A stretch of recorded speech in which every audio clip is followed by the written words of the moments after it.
Fuck you. That's the introduction. Just fuck you, people who listen and give us an income. Allow us to nice to see you too. Live a comfortable life. Not you, Jamie. Just the audience. Just the people who support us with their ears. I'm insulting. Yeah. Just out the gate. Fuck them. That's right. What are you going to do about it? You going to listen to another podcast? Like there are other podcasts? Like you have other options? Like there's a flooded marketplace of things exactly like what I do that you could just turn to? Ha! I don't think so. And don't investigate otherwise. No, please don't search podcasts on Spotify. I feel like what you just said all could have come out of Dr. Phil's mouth at one point, the second the cameras turn off for his show. Well, Jamie, the orca is out of the tank because that is the subject of today's episode. And also, you're Jamie Loftus, my guest on the show that this is, which is Behind the Bastards. Yes, it is Behind the Bastards, and I'm here. I'm mainly here to bring the Dr. Phil ASMR videos this week. Excited's the wrong word. Dreading is the right word. I'm dreading that, Jamie. You're going to either really love them or really hate them, and I can't figure out which it's going to be. I can't imagine loving them because they involve Dr. Phil, and I think he's going to love them. You know, it's one of those things. Hot take. We just did the Dr. Oz episodes, and Dr. Oz, also bad, obviously, he was on this show, but you have to respect him because he is a brilliant doctor. Like, he's a man who, for all of the harm he's done by spreading pseudoscience, has performed like 5,000 successful open heart surgeries, which is an achievement, you know, and has patented a bunch of useful medical devices and stuff. He's a person who's made like bafflingly selfish decisions that I don't respect. But as a person, I have to have some level of respect for the things that he has achieved because he's impressive. Sure. Dr. Phil is just a piece of shit.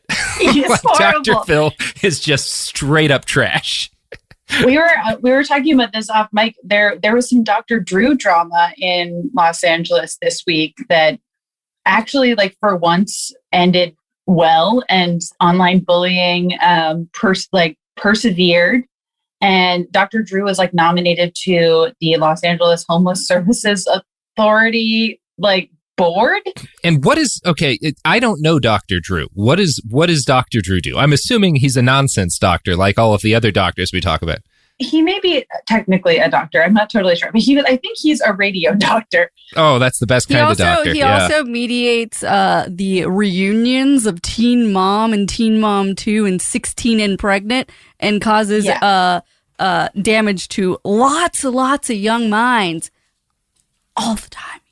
He technically does have, he is a doctor. I don't know if he's currently licensed, but I know him from VH1 in middle school, where he had Celebrity Rehab with Dr. Drew, Sex Rehab with Dr. Drew, Celebrity Rehab Presents Sober House, and that sounds like my nightmare. Like that sounds like the hell that I would go to is Sober House. Oh no.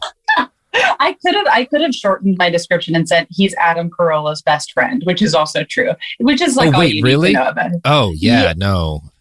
Yeah, he hosted a famous radio show called Love Line Forever, and Adam Carolla was also on the show, and they're close. And so he was nominated to serve on the Homeless Authority board, and it only took about a day where activists just bullied people into withdrawing the nomination pretty quickly, and he had a few spicy little comments about it. He was like, I can't, he basically was like, these online bullies are trying to cancel me for not being a good doctor and irrelevant for this job. So, sometimes bad doctors fall. I love to see it. Well, that's fascinating. I'm so happy to have learned about Dr. Drew. But today we're talking about Dr. Phil, and it's time to it's time to have us a Philgasm. Okay. A McGrawsm. A McGrasm. McGrawsm. A McGrawsm. McGrawgasm. Yeah. So Philip Calvin McGraw was born on September 1st, 1950 in Veneta, Oklahoma, about 4 hours from where I grew up. His father was Joseph, and his mother was Anne Geraldine, or Jerry, is what she preferred to go by. He had 2 older sisters and 1 younger sister. When he was a kid, his father moved the family down to the oil fields of North Texas, which are about as unpleasant a place as I've ever encountered on this earth. Not a good place to just exist. You don't want to, as a general rule, stay away from oil fields. Not nice places. So his kind of like southern desolation is Phil McGraw's early childhood, which, you know, I can tell you from experience what that does to a kid. And it makes you either a washout or ambitious and angry. One of the two. Love you either it. Okay. wind up an alcoholic working on an oil derrick, or you do everything possible to escape the desolate South. Anyway, Phil's going to take that second one. I like where you went with it. Yeah. I have strong feelings about that part of Texas and that part of Oklahoma. Phil was a precocious child, and his parents seemed to agree that he basically raised himself. He expressed a hunger for money from a young age, and he was coddled. His mother thought he could do no wrong. Young Phil was the center of attention for everyone but his father, who was himself obsessed with work. The elder McGraw would end up moving the family 6 times for the sake of his career. By age 11, Phil was spending summers driving a freight truck owned by his grandfather in Munday, Texas. By age 12, he was flying planes, illegally, without a license, as he traveled with... Oh my God. Okay. I mean, the driving at age 11, not as uncommon as you might think in certain rural parts of the world, still a bit young. Sure. Driving a freight truck is a bit odd at age 11. That is a shark jump. And then driving a plane unlicensed. Pilot at age 12? Honestly, if I looked up Dr. Phil Young, because sometimes it's shocking and you're like, whoa, Dr. Phil used to be hot. Not the case here. But there's a picture of him as a kid, and now I'm like, that does look like a kid that would steal a plane. Yeah. It just does. He's not even stealing a plane. His dad needs to fly to these desolate airstrips in the middle of nowhere to deliver oil field equipment. And Phil goes with him and flies the plane sometime. My guess is that his dad is just like, I'm taking a nap. You're flying this oil field equipment across Texas. Phil, I trust you. Land the bastard. Okay, Dad. Child Dr. Phil looks like adult Chris Cuomo.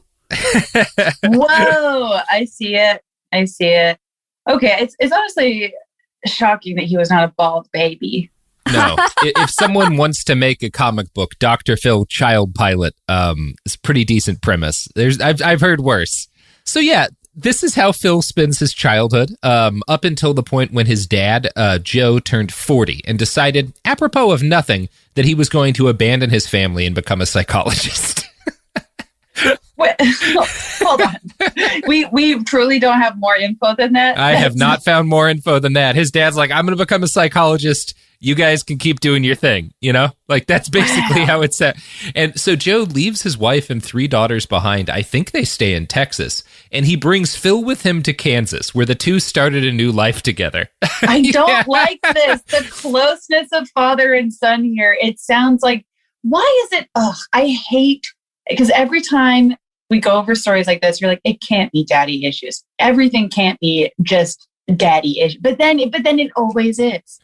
Yeah, it's interesting. One of the things that's just interesting to me is like the ways in which Dr. Phil and I's early background are similar and then diverge. And this is a big divergence point, because when I was a kid, my dad left for like a couple of years to work somewhere else. But it was because we had no money. We were at like the edge of bankruptcy, and the only job he could get was in New York, living on a friend's couch and like working at a radio station so he could send back money to us. So he wasn't like, and like I didn't go with him. He like had to go alone to New York to support the family and stuff. But it is this weird, grew up in the same area, moved around a bunch when we were little. Our dad leaves, you know, but in Phil's case, he goes with his dad and they just abandon all the women. Right. Like Dr. Phil's dad is like, you're my wife now. It's like this you're my wife now, boy. My wife pilot. Fly the plane, Phil. You're my wife now. Dr. Phil, child wife pilot. The pitch is getting better and better and better. It's going to be sold by the end of the episode. I actually just got an email from Netflix, and it's a check for $112 million. So we are now contractually obligated to make this show, Jamie. I would honestly rather do that more than anything else. I know. That would be a dream. Let's leave this life behind. Okay, so we're abandoning podcasts to do that. To do Dr. Phil, child wife pilot, yes. I think that would put a lot of positivity back into the world. So they just bail, and it's not for financial reasons. I mean, it is. They're poor as shit. His dad wants to go to school and is like, I can't take care of this family anymore. Bye is what the way it's been described in the articles I've read. Now, maybe Dr. Phil could give us a more detailed story, but I have not run across it yet. Okay. Yeah. Most of the info I have on his childhood comes from a Dallas Observer article, and they explain the whole abandoning of Phil's mom and sisters as a financial move. Okay. Phil apparently told the Dallas Observer, quote, there just wasn't enough money to do otherwise. So we can only feed two members of this family. So girls, you're on your own. Phil and I are going to Kansas. Phil, okay. Yeah. Extreme, very, very, sounds like a really healthy family dynamic so far. You get the feeling he grew up in a healthy environment. That's true. Yeah. Healthy families are all alike. They allow 12-year-olds to fly planes. That's how the famous quote goes. That's how Anna Karenina starts. I love that book so much. And it turns out that's the thesis statement of the whole thing. How did you just pronounce that, Robert? I don't know. Anna Karenina? What is it? I was going to let it fly. Yeah, I wasn't. I honestly, I think that if had Anna Karenina been a child pilot, maybe she wouldn't have gotten crushed by that train. No. And she could have been Dr. Phil's dad's child wife. I actually don't know what happens in that book. I pretended to read it when I was like 11. I just stared at every page really hard over a course of months. Per the result of a 2006 court case, I am not allowed to read Russian literature. So, in more recent post-fame interviews, Dr. Phil claims those early days with his father were a humbling experience. Quote, we were so poor, we couldn't even pay attention, which is, I think is less a true statement. Not that I'm saying they weren't poor. I think he just said that because he knows it was a pithy thing, and he makes his whole living off of like saying stupid Dr. Phil witticisms. Yes. We couldn't even pay attention. And I've heard that 1,000 times. Like I have heard 1,000 different people explain their origins that way. So I don't know. Fuck you, Dr. Phil. But Be does original. It make the moms absolutely lose it? I bet it does. I absolutely bet it makes the moms lose it. Oh man, when Dr. Phil quips, they love it. Someone on Reddit during the Dr. Oz episode, I noted a couple of times that his audience and the people that he makes money off of is like middle-aged moms, and that's a great business because they have all the money, or at least control all the money. Like middle-aged moms are one of the most profitable demographics to get in your corner in the entire world, right? And someone was like, that you're being like unfairly negative towards middle-aged moms. I was like, it's just a statement of fact. Like, look in the audience of a Dr. Oz show. Like, it's not 16 to 30-year-olds like men. It's a bunch of moms. Like, my mom loved Dr. Oz. That's who his audience is. It's not like a negative statement. My mom loves Dr. Phil. No, I don't think that's a negative. No. State. So if anyone's hearing that, and that's not like what they're intending to say. That's just who the audience is. Yeah. It's the target audience. Yeah. It's like saying like men 18 to 35 listen to Joe Rogan. That's not like, it is negative to listen to Joe Rogan, but I'm not being negative when I say that. I'm just accurately describing his audience. Yes. Right. Yeah. Fuck you, Joe Rogan. As someone who was raised by Dr. Phil moms, I am fully, and it's like not, but I mean, it is the primary demographic. Yeah. At least at the peak. I don't know who's watching Dr. Phil now. No matter your demographic, there's a grifter for you. Look, I've been honest about the fact that there was a period of time in my life when I liked John McAfee before I knew about, the murder and the rape and stuff. Right. We all have a grifter we're vulnerable to. It's nothing to be ashamed of. You just need to acknowledge it. And in the case of middle-aged suburban moms, it's Dr. Phil and Dr. Oz. Mine was, I think the grifter that got me was Lou Pearlman, who made all the boy bands that made me want to Oh my God. I mean, one of my not my favorite, but one of the most legendary incredible bastards. Absolutely amazing person. Like Mr. Blimp himself. No, without any sort of joking, like a genius. Just has a genius in terms of knowing exactly what a specific age group of people want. Right. It doesn't mean that we were like not smart, but we were clearly targeted by yes. that. Yeah. Yeah, we all have a thing we're vulnerable to. Anyway, we're getting off topic, which is fine because it pads the runtime, and that's what I do as a grifter. Is I pan the runtime in order to make more money off of you. Fucking sorry, Robert okay. Evans exposed. Yeah. Shameful. So, yeah, the details that Dr. Phil gives about his childhood, like he gives that kind of pithy, we were so poor we couldn't even pay attention quote. But in the interview with Dallas Observer, the details he actually gives make it seem like the issue for Phil was less a matter of crushing poverty.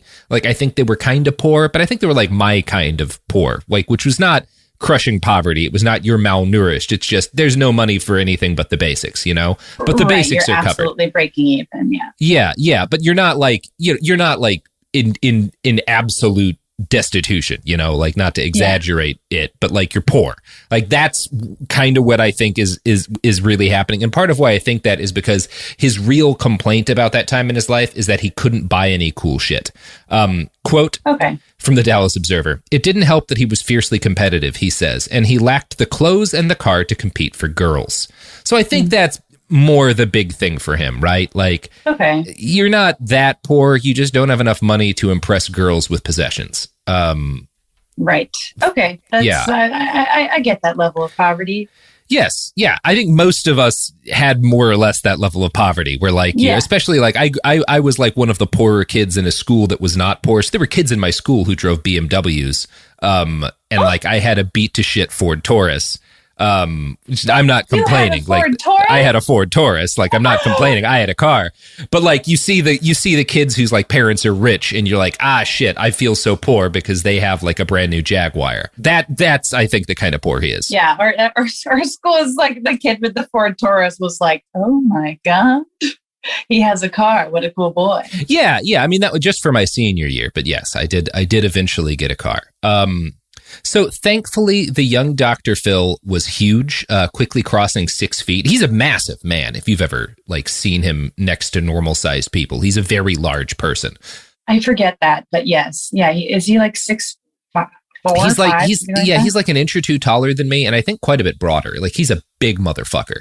But most of that's mustache, Robert. Most of that's a lot of it's mustache now. But when he was younger, he was in good shape and he was very like muscular. And as a result of how big and strong he was a shoo-in for the high school's football team. Classic. He later recalled, quote, "I was Phil the jock and that was my currency." And by currency, he means that's how he got girls, right? He didn't have the car, but he was able to like get girls because he had, you know, he was on the football team. He was tall. He was apparently quite good at football. In Phil's senior year, his father moved to Wichita Falls to start his psychology practice. Not yet a doctor, Phil spent his entire senior year living alone. He didn't go with his dad this time. He supported himself and he played football because he was like, there was a period of time where he might have made it into the NFL. So he didn't want to leave his high school and like disrupt that. He said, quote, "It wasn't what you were supposed to do, but I was pretty independent." Interesting. College scouts had started eyeing him pretty early on, and it seems like he had a real chance of getting at least picked to play college ball. He did get picked to play college ball. His dad had gone to the University of Tulsa on a football scholarship, and in short order, Phil was picked by scouts for the same college. So he gets a college scholarship to the University of Tulsa. He becomes the captain of the freshman football team, and he says he was very good. A lot of articles you'll say were very good. We're going to talk about this in a little bit because his team at least was shit. like not just a bad, not just like not good in the year, but like one of the all-time least successful college football teams in the history of college football. No. Yeah. I'm trying to think of that is like such a like celebrity that grows to be evil. I feel like that is a pattern of like, I could have been a big sport ball that person, was his Hitler's art school, right? Yeah. Right. That like, and you just know at parties, he doesn't let people forget it. Like, yeah. Mm-hmm. I'm looking up celebrities who played high school sports. Matthew McConaughey. It just seems All like right. not making it big in right. college sports is potentially a villainous origin story. I mean, I never had any. I was on the high school. I did 1 year of football in junior high. I never had any chance of going pro, and I didn't like football. There was a period of time where I might have been able to like do well at fencing. I was in like a special pro. I was pretty good at fencing. That's at cool. FA. But no, I got bored eventually. I love that for you. I could see that for you. I mean, pick it back up. If you're really tall, it helps. Yeah, but never at the college level or anything. So I was gonna say I ran track in junior high, but then I threw up one time and I quit permanently. And to this day, I do not run. I was captain of the varsity basketball team, and I'm really, really short. Holy shit! I had So I'm the most athletic of our bunch. Sophie is the most successful athlete in this call. Amazing. Yeah. Send pics. Yeah. Oh, there are pics. That's great. There are pics, Jamie. I will personally send them to you. You know, I will say, having watched the video of that guy shot putting a fucking bobcat, I think that should be an Olympic sport. That was the most amazing thing I've seen in such a long time. You know what that was? Is the greatest example of like quality husbanding that I think I've seen on Twitter. Like, oh my God, you did good, man. That's exactly what you're supposed to do. Like that's wholesome masculinity right there, is shot putting a wildcat away from your wife. Wait, what a hero. Well, and it's also, it's not going to do any damage to the cat. Now, he did get out his gun to shoot the cat, but it charged back at the family. And I feel at that point, the cat had chosen violence. He gave the animal a chance to end the interaction. Thank you for that fine forensic analysis. That's my opinion on the by now weeks old video of a guy hucking a bobcat across a yard. Like, to be fair, he chose violence. Yeah, the cat chose violence. That's my end statement here. So, yeah. Anyway, Dr. Phil, a lot of interviews you'll see he was very, very good. Could have gone pro. I don't know how accurate that is. I'm not great at football, but I found an incredible analysis on the sports website Grantland about a game that he played in, that his freshman football team played in, that is like one of the most famous games in college ball history because of how badly his team did. Grantland calls it one of the craziest games in NCAA history. For starters, the bulk of Phil's team were like actively dying of the flu while they played. Quote, an especially virulent strain of flu had been cavorting through the Tulsa athletic dorm, somehow overcoming the formidable sanitary standard those three words imply. And 15 of Tulsa's 22 starters were shivering, feverish wrecks. They tried to act energetic, but they were so weak, Tulsa coach Glenn Dobbs remembered in 1985. My sons Glenn III and John were on the team. Their eyes were glazed with fever. The team doctor pleaded with the coach to call off the game, but Dobbs, a former Tulsa star, who, because the world just does whatever it wants, had been an icon for the Saskatchewan Roughriders of the Canadian Football League, refused to surrender. I just never liked backing out, he said afterward. Tulsa had two defensive linemen who were well enough to travel. One of them passed out before the coin flip. So this game is a fucking disaster from the beginning. I love this shit so much. Oh, it's so good.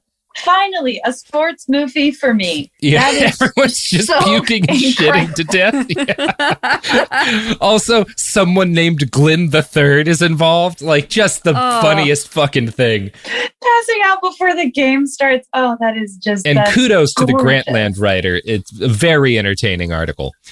Grantland, I miss Grantland. Yeah. By the end of the first quarter, Phil's team was down 14-0, which is a significant, like, it's not a great start to a game, but it's not insurmountable. However, by the end of the game, they were down by a record-breaking 100 points to 6. Oh my Jesus. Did Phil get any of the points? No, I don't believe so. Not at all. I think it's one of the greatest ass kickings in college ball history. Wow. Like in the entire history of the sport. Like Dr. Phil's team got their asses beat almost the worst. Way to lose, Phil. Yeah, it's like a famous ass kicking. So it does like several rounds of like going back to being sad and then going back to being funny and then going back to being sad and then going and finally landing on being the funniest shit I've ever heard. It's incredibly funny. So Dr. Phil brags about this game today, saying that it and that football in general helped awaken in him an interest in psychology by teaching him that people with advantages don't always win. That said, the author of that Grantland article takes pains to point out that there is actually no evidence whatsoever that Phil played in this game.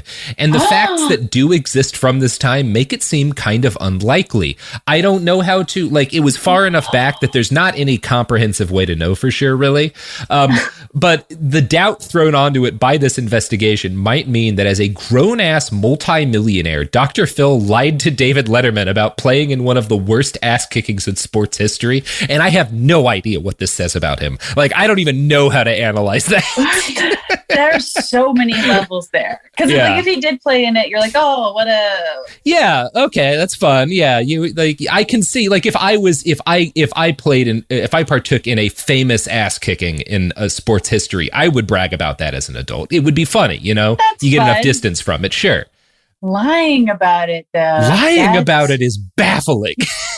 What is it? That's like a game of 4D chess I can barely conceive of. I have no idea what's going on with Dr. Phil, but and for the most part, I do know what's going on with him. This is just baffling to me because he's clearly a narcissist. It's very strange as a narcissist to lie about this, you know? To lie about one of the greatest failures. Yeah, to lie about getting like fame historically wrecked.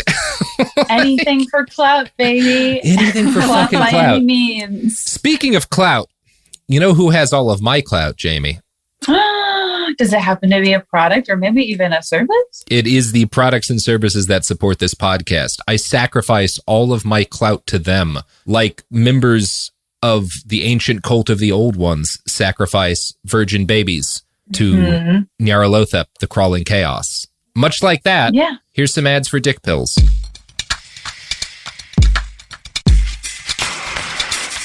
All right, we're back. We're back.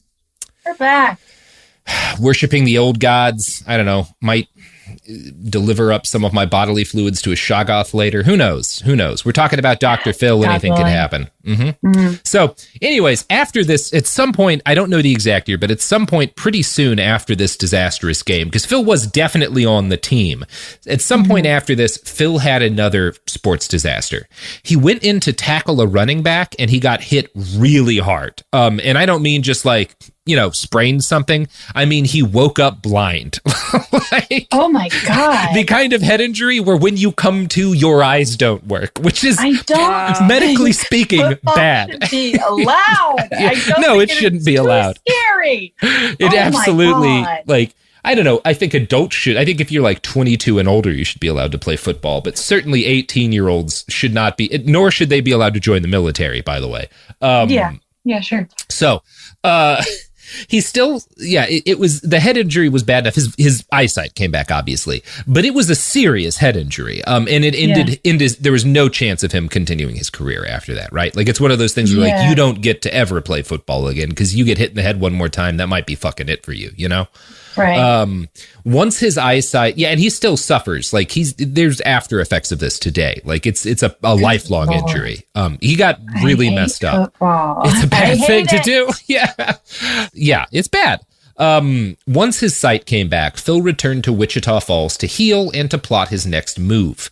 He decided to put his college education on hold now that he couldn't do a football scholarship. And he decided, you know, the thing to do now, I'm gonna think about college later. I'm gonna make some money now, right? Which is not an unreasonable call to make in the situation.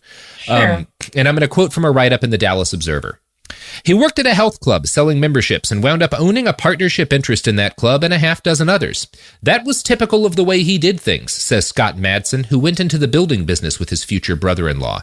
He is the smartest guy I ever met, a born leader. Even at a young age, he had the insight to figure out how things work.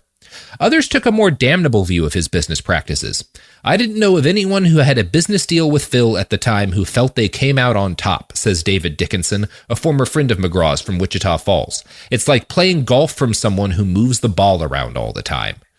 So how young is he when he gets into business? It's he's like right he's out like of maybe high school? 20 at the most, like 19 or 20. And very quickly, he's becomes a part owner in the sports club he's working at, becomes part owner in like a half dozen other clubs. Like so he doesn't have a degree yet of any kind. No, but he's clearly very good at specifically the thing that Phil is objectively one of the best people in the world at is negotiating. Yeah. Like he is a terrifying negotiator. I haven't run into any disagreement about that. He's got all he's got all the like the strong traits grifters have. Yeah. And he's very good at negotiating in a legal manner, which is a separate skill just from grifting, you know, and is honestly the best kind of grifting because you can't get in trouble for that shit. Yeah. Yeah. If he's willing to go into this game that young, that's so his brain, he's wired for it, you know? Or at least maybe the football injury scrambled his wires and made him wired for it. I don't know. His reality is stressing me out. Okay. Yeah. He's triggering my fight or flight response. This is good. Feeling good. Yeah, that's how Dr. Phil works. He really triggers a lot of responses.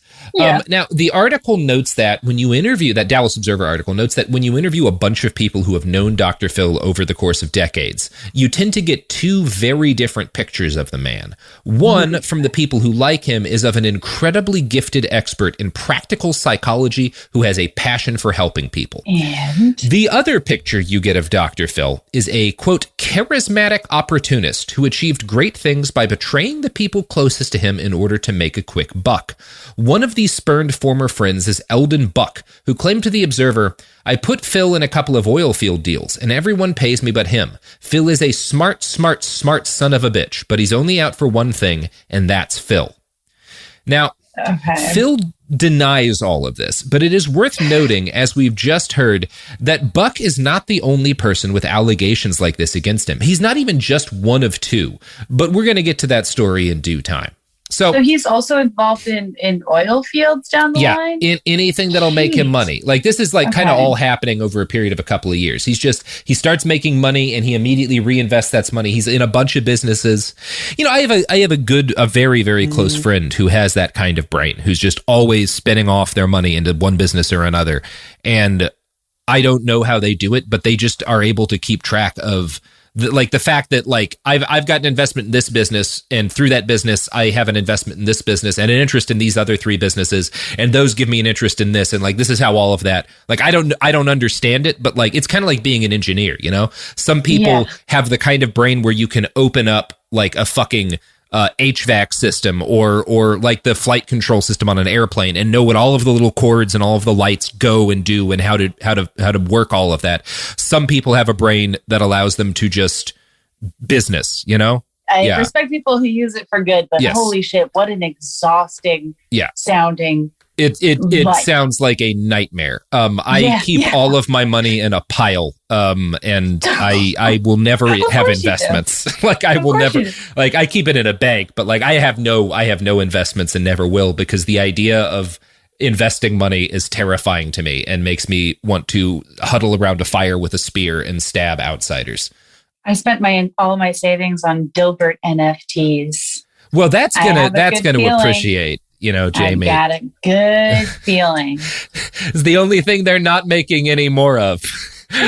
That's a real thing. The trashy Dilbert guy made Dilbert NFTs, and the only difference from a regular Dilbert is that he says "fuck" in this one, and someone paid too much money. Anyways, I would pay good money for a Dilbert NFT where he admits responsibility for the Oklahoma City bombing. Oh my God. I think that would be a good NFT. If you're listening, Scott Adams, I'll invest in that one. Dilbert admits to making a 6,000-pound fertilizer bomb and parking it out in front of the Murrah building. That's the NFT I want. I can guarantee that Kathy Guyswhite, creator of Kathy Comics, does not know nor care what an NFT is, and that's why she's my strength in this world. Stan Kathy. Kathy. Stan Kathy. You know who else I stan, Jamie? Who? No one. That was like, it's not time for an ad pivot. He loves to do the like fake ad thing, and then he thinks about it, and then he's like, I can't stop myself. He's just so good at it. I mean, you know who I actually stan, who I have an unreasonable affection for and can't be convinced otherwise. No, I think I have a reasonable love of LeVar Burton, as everyone does, right? It's like a capybara. It's like loving a capybara. Like it's LeVar Burton, of course. No, Werner Herzog. Herzog is my unreasonable love. Robert, I would love, you should start making Werner Herzog fan cams. I don't know what that means, Jamie. I'm going to make one of you and you're going to be horrified. I wonder if Robert fan cams exist. Listeners, what the fuck is a fan cam? How do I describe a fan cam? It's usually like, it's a short video made on an app. I don't know what the app is, but it's just a series of clips of you, and they put a glittery filter over it, and there's like a cute song on in the background. I don't think there's a lot of video of me where like you can actually see me. So that might be hard to do. Robert, thankfully. you would absolutely hate it, my friend. I know I would. There's enough video footage of you for a fan cam. You need like 3 clips. Well, all I'm interested of is a fan cam of Werner Herzog diving into a bunch of cactuses because he promised a group of little people that if they made it through the filming of a movie without injury, he would horribly hurt himself by diving into a bed of saguaros from 12 feet up. Is that true? Yeah, he absolutely did it. And they begged him not to. They were like, please don't do this. Like, we don't want you to hurt yourself. And he said, I made a promise. And if I don't fulfill my promise, there's no reason for me to be alive. And then he dove into a pile of cactuses because he's a fucking lunatic. And I love him so much. Wow. Okay, Werner. Oh, Werner Herzog. Watch Aguirre, The Wrath of God. So, Dr. Phil, Robert? Mm-hmm. Dr. Phil. Yeah, sorry. We're off the topic a little bit. Mm-hmm. So after 3 years as a business/con man, Phil McGraw decided to return to the education system to study psychology. He started off at Midwestern University in Wichita Falls, where his father had gone, and then transferred to the University of North Texas, which is where the people who gave me huge amounts of drugs went to school. I don't think Phil spent his time half a mile outside of campus downing 100 milligrams of 2CI and 15 to 20 milligrams of 5-MeO MIPT and vaporizing DMT, which is probably why he graduated UNT with a PhD, while my friends and I all dropped out of college to go, do stupid shit.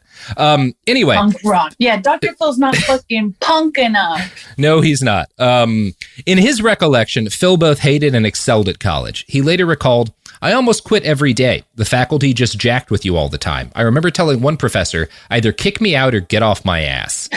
He did succeed in impressing other professors, though. His mentor at UNT was Dr. G. Frank Lawless, who still considers Dr. Phil, quote, by far the most brilliant psychologist I ever worked with, which is meaningful praise, but also we are talking UNT here. We're not talking like one of the famous psychology schools in the country. Wow. So not a nothing compliment, but not like a doctor, not like people saying Dr. Oz is the best heart surgeon ever, because that motherfucker's working at Columbia, right? They know from heart surgery. Right. Okay. Yeah, so, I don't know. I'm not throwing shade at Frank Lawless. I'm just saying I don't think Dr. Phil is the most brilliant psychologist ever to exist. I haven't gotten past the fact that Frank Lawless sounds like a made up person. That sounds like a cartoon character. I'm assuming he's Xena's father. So McGraw got his doctorate in 1979 and returned to Wichita Falls for reasons that are impossible to explain. Any person who returns to Kansas, I don't understand. He started a business partnership with his dad, and together the two veered their practice towards treating the mental ailments of the rich and socially prominent, circulating among country clubs to cater to doctors, lawyers, bankers, and their wives. One of Dr. Phil's friends later claimed, quote, Phil moved right into the money circles. If there wasn't a buck in it, he wasn't much interested. So, that's the field he gets into is dealing with like rich people who are neurotic or whatever. Okay, so he comes to being a charlatan early. Yeah, I mean, at this point, again, if you're grifting rich people, I don't care. Who cares? Yeah. Sometimes I might find it interesting for an off week, but I don't consider that evil behavior, right? They have too much money, whatever. He specialized in cognitive behavioral therapy, which Phil at least claimed was a cause and effect therapy that treated thoughts and behavior the same. Quote, people would come in and say, I had a hard childhood, therefore I am not doing well as an adult. A Freudian would say, let's work through your childhood. I would say, that's fine, but right now you are an adult. You have a choice to stop yelling at your kids. I've done CBT. Yeah, that doesn't sound bad, right? Like that is a reasonable take, which is like, okay, it's fine to like, work through a difficult childhood, but you can't be shitty to your kids just because you had a bad childhood. Reasonable statement. Like past trauma doesn't excuse current bad behavior. Yeah, perfectly valid statement. Absolutely. Sure. And this kind of no-nonsense approach was very popular with some of his clients. I can see how it would have been useful in a number of cases. But Dr. Phil himself admits that he was, quote, probably the worst marital therapist in the history of the world. I was teaching what they taught me, but I was real impatient. Everybody was getting divorced. The way he relates it, realizing the shortcomings of his education convinced Phil to seek out less traditional ways to practice his profession and to market it. And I should note here as an aside that during this period, Dr. Phil got married and was briefly with a woman before cheating on her repeatedly and then leaving her. Oh. Yeah. So anyway. Well, maybe he should have been a little more patient. Maybe he should have taken some of his own medicine. Yeah. I mean, he does. I mean, to be fair, he admits he was a bad marriage therapist, so I can't call him like a hypocrite. If you're saying I was a shitty husband and a shitty marriage therapist, that all scans, right? He's being honest here, so we won't belabor the point. Okay. Yeah, he started holding pain clinics, weight loss clinics, and giving executive recruiting advice and even expert legal testimony for court cases. He was like an expert witness. Yeah, and this is like for court cases, right? Like you need someone to come in. You have like somebody who's claiming like, oh, I can't be held responsible for this because I'm like mentally ill or whatever. Like, not guilty by reason of insanity. He comes in and he's like, yes, that's valid, or no, that's not valid, depending on who pays him, So just a general mental health professional kind of opinion. Yeah, it's the kind of, we just finished the Chauvin trial. We had all these kind of use of force experts. There's a bunch of people in different fields whose main job is to take that expertise in another field and testify about it in court because it's relevant, right? You have like engineering specialists who are like, I'm going to go testify about this bridge that collapsed to either defend the people who made it or explain how irresponsible they were, whatever. Like that's a whole... Yeah. There's a whole industry. Dr. Phil gets into the providing there's a lot of money in that industry, too. There's a fuckload of... You can get real goddamn rich doing that. Yeah. Well, yeah, especially if you're willing to lie about your area of expertise. Yeah. And by the way, lawyers listening, I will testify as an expert witness on literally anything. As a certified reverend doctor in the state of New Jersey, my purview is wide. So, you know what? $12,000 an hour. The podcast is just going to disappear one day, and it's because you're the in court instant. I'm fucking done. Like fuck this podcast. I'm going to go lie under oath about I don't know whatever. Anyway, Dr. Phil started holding. He gets into like the business of if I really want to make money at scale as a psychologist, having individual, even if they're rich, individual clients isn't the thing to do. I'm going to do a bunch of clinics on like dealing with pain, dealing with weight loss, recruiting people. I'll do so he gets very quickly into I'm less about helping people and more about making money as a psychologist. Okay. In 1984, he meets Thelma Box, an insurance and real estate agent from Graham, Texas, who asked him to go into business with her to create a brand new motivational seminar.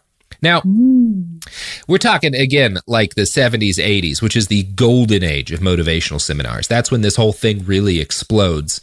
Motivational seminars are basically short-term cults. For 2 to 5 days, several dozen to several hundred to sometimes even a couple of thousand people will pack into an auditorium where a charismatic frontman and a handful of his buddies will coach them, usually by hyping the room up using simple crowd work tactics to make people feel temporarily elated and tricking them into having like cathartic experiences and thinking they've learned something, Yeah. That's the whole idea. Have people get the mania of a crowd kind of going, make people cry or laugh and think like something significant has happened. Ask probing personal questions. Yes. Yeah. In public in front of a bunch of people. It's a whole big grift. Yeah. Thelma Box was grift. I think a lot of people just like them. I've known people who like admit that they never got anything long-term out of it, but just enjoy the experience. And I guess if that's your thing, it kind of depends. Whatever. Yeah, some people are just like, they're like, yeah, I know Tony. Well, Tony Robbins is maybe not the best example, but like I know this person's like basically full of shit. But you know, I had a couple $100 to burn and a weekend to burn, and it made me feel good. You know, I don't care. Yeah. I guess if that's your thing, we all have take joy where you can get it. Yeah, there's a lot of people who there's people who like to climb the ice-filled sides of mountains with crampons and fucking like pythons and stuff, and a lot of them die. There's people who like to do cave diving, which is the deadliest thing you could possibly do to relax. So like I don't know, people do shit. I don't care. But most of the people doing these seminars are actually like people at some kind of like crisis point in their life, having a difficulty, and that's the problem with it. And it's like, it depends on how you sell it too. Like if you're like promising, oh, if you come this weekend, you're going to leave and make $1 million in the next, you know, that there's varying degrees of bullshit. There's varying degrees. Some of them are just like, I'm going to make you feel good about yourself so you can go out and attack the world. And I guess that's kind of less problematic, where it's like, okay, like whatever, you know, it's basically expensive good church. Fucking luck. Okay. Yeah. Like you will not make me not hate myself, friend. Better men than you have tried. So Thelma Box, who, you know, is Phil's friend, is a huge fan of these kind of motivational seminars. She'd done all the big ones. Zig Ziglar, actual guy out there. You can find his books at any given estate sale. Dale Carnegie, you can also find his books at any given estate sale. Tony Robbins, you can also find his books at any given estate sale. All the estate sale greats, she does their seminars. With like boogers on the side of the books, yeah. Most of her classes had been focused on her career. Like they'd been like focused on helping salesmen, right? Because that's a big subset of this industry. She sold insurance and real estate, so there'd been conferences to help real estate and insurance salesmen sell better. Box felt that there was a market for a seminar focused, instead of financial stuff, on personal growth, on how to actually be a better person. Now, Box had gotten to know Dr. Phil because her son had hired him to renegotiate a bunch of bank loans. She decided Phil was the best negotiator she'd ever seen. Quote, he has a God-given gift, a combination of charm and charisma that can mesmerize a room full of people. And again, people who disagree about a lot of stuff about Dr. Phil, nobody disagrees about this part. He's apparently just an incredible negotiator. Okay. So she decides he's going to be a great front man for this life improvement seminar she wants to host. Now, her initial plan had been to lead a success seminar for single women, but McGraw pushed back against this. He didn't want to limit himself to just female customers. Instead, the plan that he made was for instead he was like, we should do like a general like life improvement for everybody. Like, come here and I'll help you deal with whatever things are holding you back in your life, right? Like that's kind of how Phil innovates the pitch. Now, initially the plan that Box had fronted was for Box and Phil to be 50-50 partners in this venture. But right before they started going, yeah, exactly. Right before they started going, Dr. Phil demanded that he was going to walk if she didn't bring his dad in as an equal shareholder. Yeah, bringing daddy into it. Yeah, okay, and this was a negotiation tactic from Box. Yeah. Quote, getting his dad involved would give Phil control. I didn't want to be a minority owner, but he threatened to do the seminars without me. Now, since Box was not a doctor and she'd already given Phil all of her ideas, she didn't feel like she could do the seminar without him, but he could do it without her. So she was kind of in a tight spot here, so she agreed. She claims that she basically... That's brilliant. That's the guy he is. She claims she built the curriculum of the program from the ground up, designing most of the games and all of like the different like worksheets and shit you had to do. And basically, in fairness, like I don't think Box is a great person. She's taking all of the information for this from other seminars she attended and is just modifying them enough to avoid plagiarism. You're grifting the grifter, and the grifter never likes that. Yeah, she gets fucked over by Phil, but like I don't particularly like her either. So I want to take that negotiation tactic and apply it to the stand-up comedy world. And I'm like, all right, I know that you're supposed to be featuring for me, but actually my dad is going to be opening now. And so you're actually, so it's going to be my dad, then you'll be doing a shorter set. I will then be doing 5 hours. Like that would be so fun. Yeah. I'm excited for that for you, Jamie. Thank you. But you know what isn't exciting? What isn't exciting? Life without the products and services that support this podcast. Absolutely empty. Not even really worth living. Like, if we're being frank, what are you even doing without these products and services? What are you? Nothing. Nothing. All right, here's ads.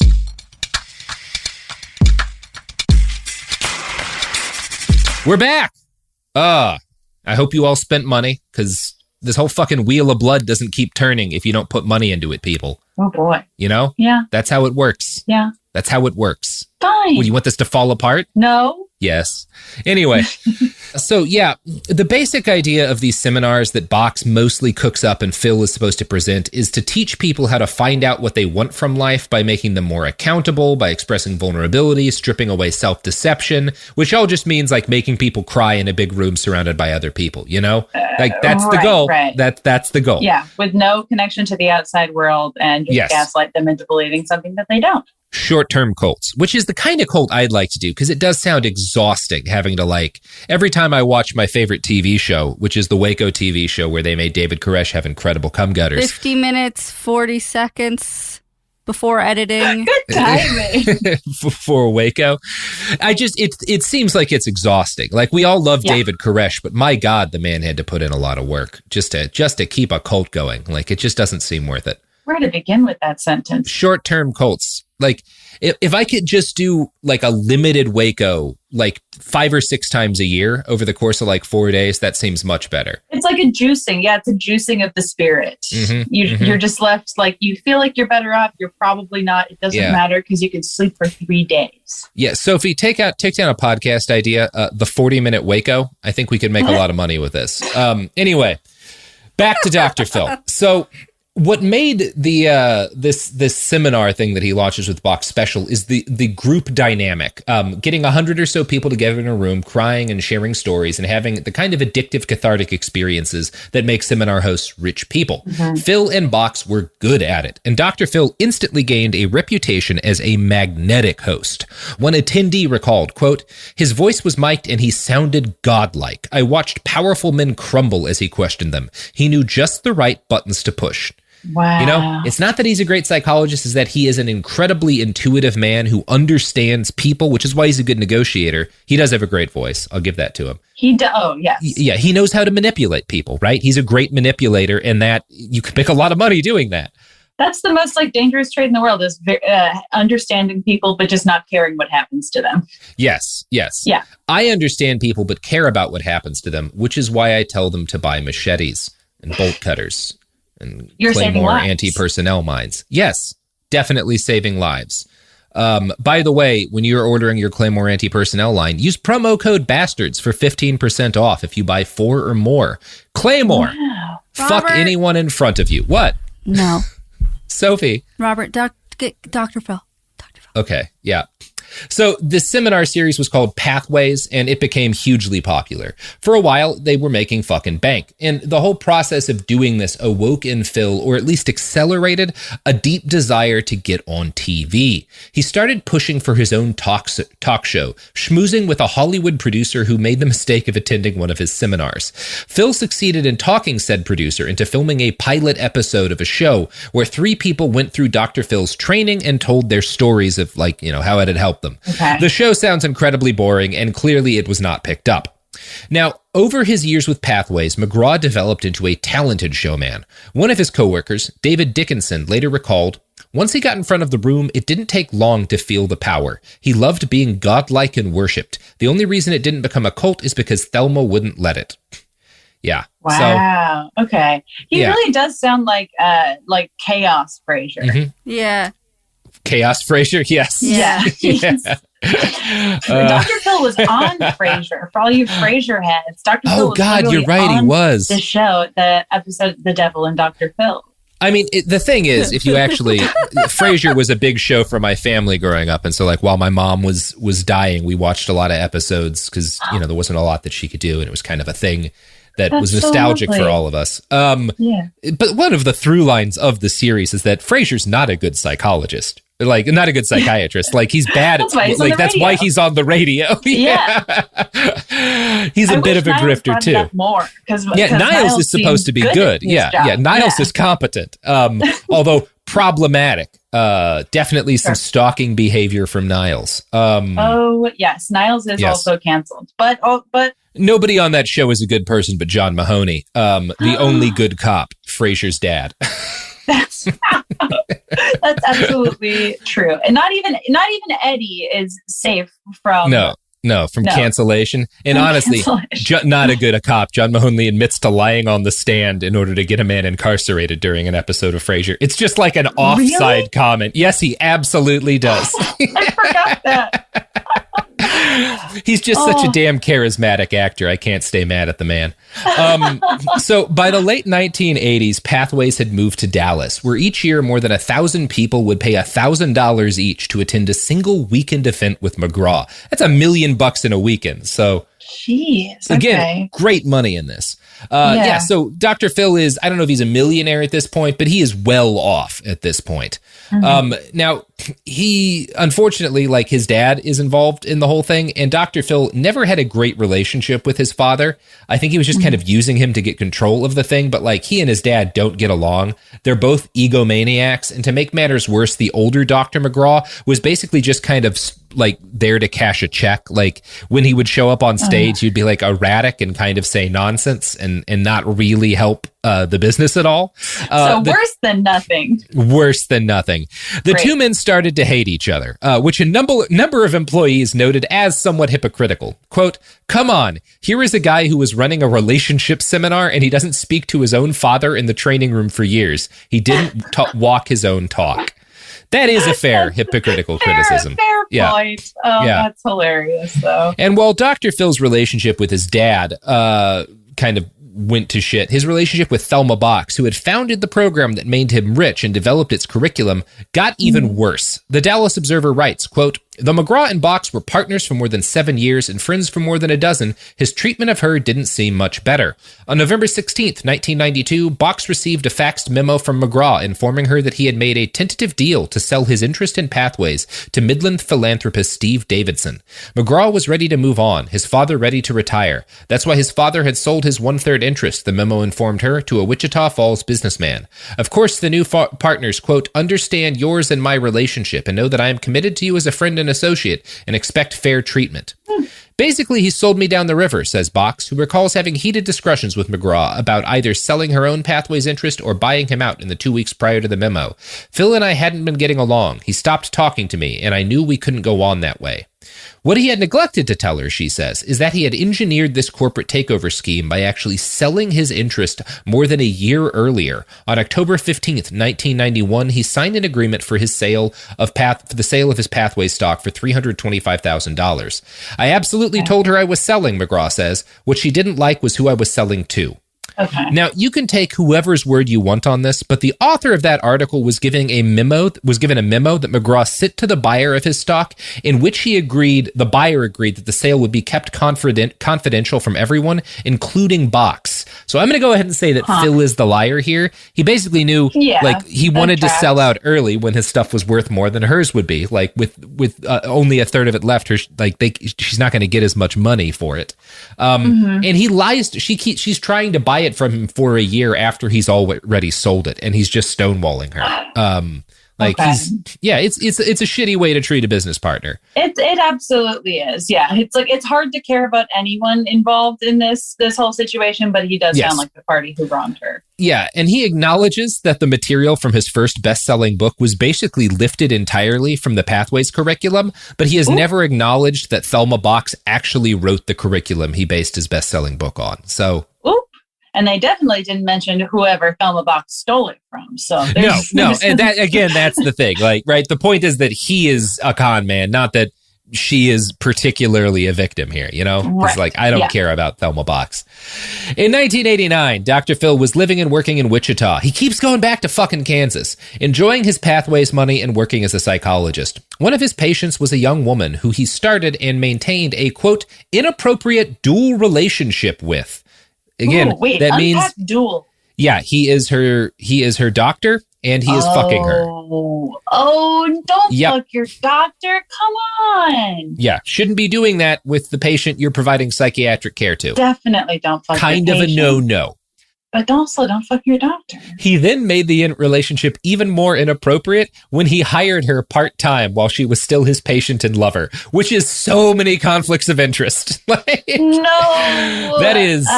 You got to give the man credit for really going out of his way to do the most unethical version of that thing he could. Like, you're right, Robert. I do gotta hand it to him. Critical support to Dr. Phil for managing the fucking, I don't know, the trifecta, I guess. I will not. My spirit is worn down. I'll hand it to him. Dr. Phil considers this transgression to just have been a misdemeanor. But the journalist from the journalist who wrote that Dallas Observer article looked into the situation. He found the woman Dr. Phil had the relationship with, and he found out a lot more besides, and it's pretty fucking sketchy. Quote, in 1984, she was a college student returning home after her sophomore year depressed, lonely, and suicidal. I was emotionally abused as a child, she says, and suffered from low self-esteem. When McGraw began treating her, she says, he became fully involved in her life, demanding to know with whom she spoke, when she went to bed at night, what she did that day. If I was depressed or anxious, his first question was, why didn't you call me? Every time I felt bad, he insisted only he could fix me. When she wanted to spend the following summer working for a professor at the Houston University she was attending, he persuaded her to work in his biofeedback lab in Wichita Falls. He kept me totally dependent on him, she says. So that's textbook abuse. Like, that's just like literally textbook abuse. Yeah. Couldn't be clearer. Hate it.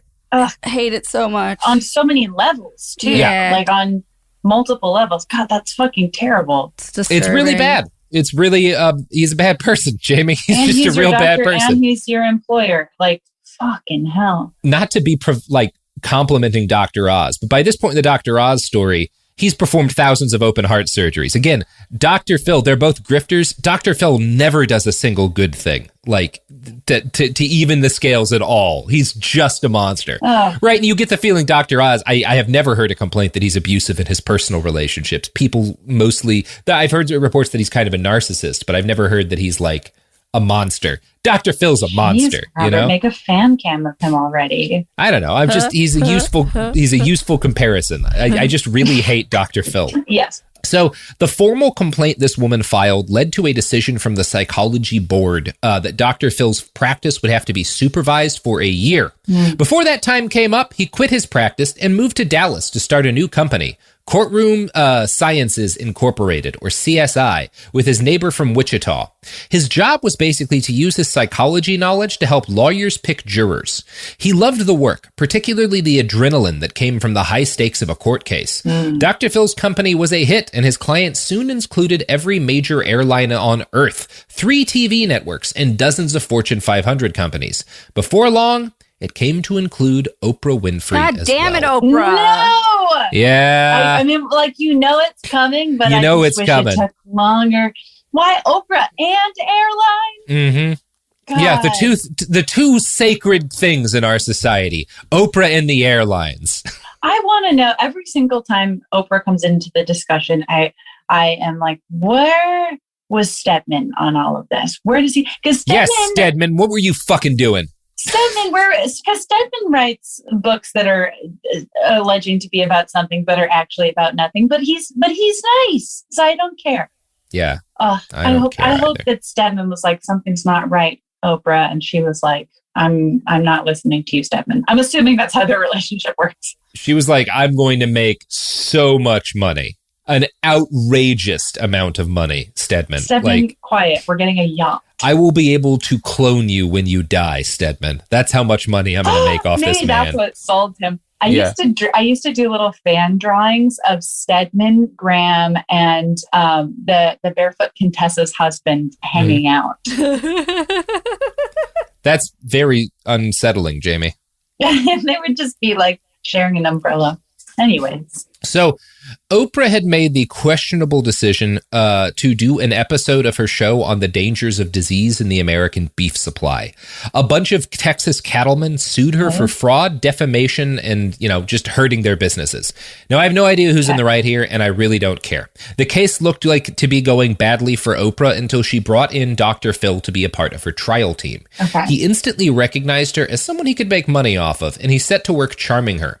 Phil did his job. He coached her and the defense team in how to respond under questioning, and he won Oprah's adoration. And to his credit, it seems like he did a good job because she was exonerated. Oh, wow. And after the case ended in her favor, she did a verdict episode of her show from Amarillo, Texas, where for the first time, she introduced Dr. Phil McGraw to a national audience. She called him one of the smartest men in the world. No. She was so impressed that she added that he was literally the most intelligent man she'd met in her 12 years of talking to medical experts. She said she wanted to share his brilliance with the world. Yeah. This hyperbole is gonna get and you. we are going to talk about where this hyperbole gets all of us in part 2 of our epic series, Dr. Phil. What a dick. Is that the subtitle of this? Yep. Perfect. Fucking A, Dr. Phil. Fucking Come on. Hell, sir, you're a dick. Could you not? Could you not? Could you just go back to football? I feel like one more head injury could really solve a lot of our problems as a country. That's the thing is like that every single time you're like, well, goddamn, I bet that if this whole football thing had gone different, the world would be a lot less Dr. Phil. Yeah, I don't even necessarily want his football career to have gone well if he just gotten hit 20% harder, you know? That would have been enough for me. Okay. You know what? I see your point of view. Yeah. Anyway, Jamie, you got any pluggables you want to drop? Yeah, just the usuals. You can listen to Bechtel Cast, the Beta podcast, and My Year in Mensa on iHeartRadio. And then I have a new podcast coming up about Kathy comics in June that Sophie's producing. I'm excited. Check out Jamie's Erotic Kathy podcast. I assume it's erotic. Is that correct? No. I mean, it's very, you know what? I wish that Kathy was having a lot of sex, but you can't do that in the newspapers. Not then. I mean, she doesn't need to be having sex for the podcast about Kathy to just be like the fundamental eros of Kathy is so overwhelming, you know? Yeah. you just hear that last name, Gus White, and oof. There's still time.